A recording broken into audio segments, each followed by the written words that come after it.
Welcome to WP Pioneer by Tarek Hassan. How to update your WordPress installation.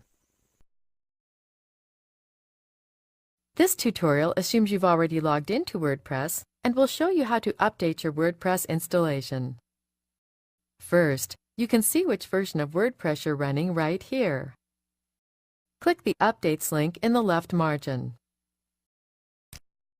This is where you go to update your WordPress installation.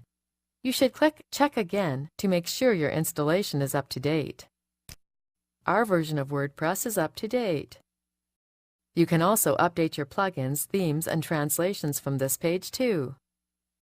If there's a problem and WordPress needs to be reinstalled, you can do so here.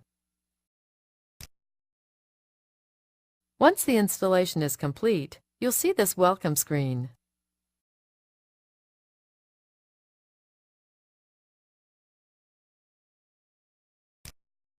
This is the end of the tutorial. You now know how to update your WordPress installation. WP Pioneer by Tarek Hassan is building the biggest collection of WordPress tutorials. If you find something helpful from this video and want to stay updated, please like, share, and subscribe to our YouTube channel.